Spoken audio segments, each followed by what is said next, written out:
सजदा किया तो तुमने दुनिया को आखिरत पर तरजीह दी। फिर फरमान हुआ, मुझे अपनी इज्जत और जलाल की कसम है, मुझे दुनिया की मोहब्बत में रजामंदी नहीं। Subscribe now and press the bell icon. Never miss an update. एक मर्तबा हजरत फ़िज़र अलैहिस्सलाम दरिया के किनारे बैठे थे। इतने में किसी साइल ने आकर उनसे सवाल किया कि मैं आपसे अल्लाह के वास्ते सवाल करता हूँ, मुझे इनायत फरमाइए। ये सुनकर हजरत फ़िज़र अलैहिस्सलाम पर बेहोशी तारी हो गई। जब कुछ होश हुआ तो फरमाने लगे, भाई मैं तो सिर्फ अपनी जान और माल का मालिक हूँ। तुमने मुझसे अल्लाह के वास्ते सवाल किया है, लिहाजा मैं अपनी जान और ज़ात तुम्हारे हवाले करता हूँ। तुम जिस तरह चाहो इसको इस्तेमाल में लाओ, बाजार में फरोख्त करके उसकी कीमत से फ़ायदा उठाओ। चुनंचे साइल उनको बाजार ले गया और एक शख्स साइमा के हाथ उनको फरोख्त कर दिया। ये साइमा खरीद कर उनको अपने घर ले गया, जिसकी पुश्त पर इसका एक बाग था।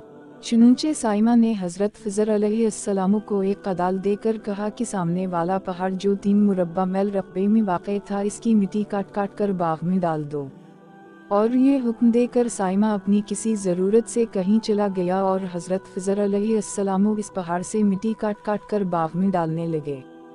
जब साइमा घर वापस आया तो उसने घर वालों से दरियाफ्त किया कि तुमने गुलाम को खाना भी खिलाया या नहीं।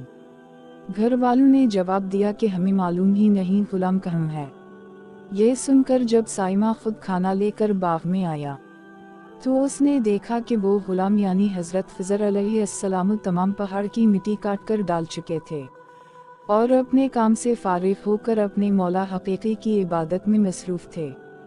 ये देखकर उनको बड़ा तज्जुब हुआ और उसने दरियाफ्त किया, ये तो बताइए कि आप कौन हैं। ये बात सुनकर हजरत फ़िज़र अलैहिस्सलाम पर कुछ बेहोशी सी तारी हो गई और फिर इफाका होने पर इन्होंने फरमाया कि भाई मैं फ़िज़र हूँ। जिसको सुनकर साइमा के होश उड़ गए कि तूने ये किया। उनको गुलाम बनाकर ऐसे काम पर लगाया, ये तो इंतहाई गुस्ताखी है।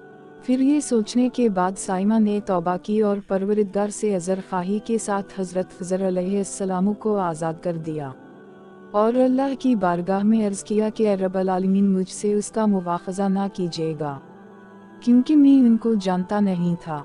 इसके बाद हजरत फ़िज़र अलैहिस्सलाम ने दुआ फरमाई और सजदा शकर बजा लाए कि ए मेरे परवरिदगार, में तेरे ही हक़ में ग़ुलाम बना और तेरे ही हक़ में आज़ाद हुआ, इस पर तेरा शकर गुजार हूँ। बाद अज़म वापसी की इजाज़त लेकर जब दरिया पर वापस आए तो देखा एक शख्स खड़ा दुआ मांग रहा है कि ए मेरे रब, हजरत फ़िज़र अलैहिस्सलाम को ग़ुलामी से रिहाई अता फरमा दे और उनकी तौबा कबूल फरमा ले। हजरत फ़िज़र अलैहिस्सलाम ने ये देखकर इस शख्स से दरियाफ्त किया कि आखिर तो कौन है। तो उस शख्स ने बताया कि मैं तो शाज़ून हूँ। आप कौन हैं? इन्होंने फरमाया कि मैं फ़िज़र हूँ। इसके बाद शाज़ून ने कहा, ए फ़िज़र अलैहिस्सलाम, आपने अपने रहने के लिए मकान बनाकर दुनिया तलब की है, क्योंकि हजरत फ़िज़र अलैहिस्सलाम का दरिया के किनारे पर एक इबादत खाना था। बस ये सुनकर वो फ़ौरा मैदान में निकल आए और वही अल्लाह की इबादत में मसरूफ़ हो गए। इसके बाद हजरत फ़िज़र अलैहिस्सलाम ने उसी जगह पर एक दरख्त लगाया और इसके साए में इबादत शुरू कर दी। तो आवाज़ इंटराक्ट्स, फ़िज़र, जब तुमने दरख्त के साए में सजदा किया तो तुमने दुनिया को आखिरत पर तरजीह दी। फिर फरमान हुआ, मुझे अपनी इज्जत और जलाल की कसम है, मुझे दुनिया की मोहब्बत में रजामंदी नहीं है।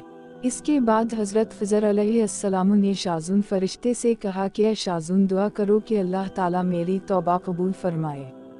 चुनंचे शाज़ून ने दुआ की और अल्लाह ने शाज़ून की बरकत से हजरत फ़िज़र अलैहिस्सलाम की तौबा को कबूल फरमाया।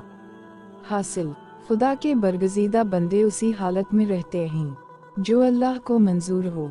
बेशक हमारी फलाह भी उसी में है कि ज़िंदगी के हर मोड़ पर आने वाले हर पीछवाओ ख़म में हम राज़ी रहें, अल्लाह ताला की चाहत को सामने रखकर ज़िंदगी गुजारें। दुआ है कि अल्लाह ताला हमें इस वाक़े से सबक हासिल करके नेक बनने की तौफ़ीक़ अता फ़रमाए। आमीन या रब्बल आलमीन।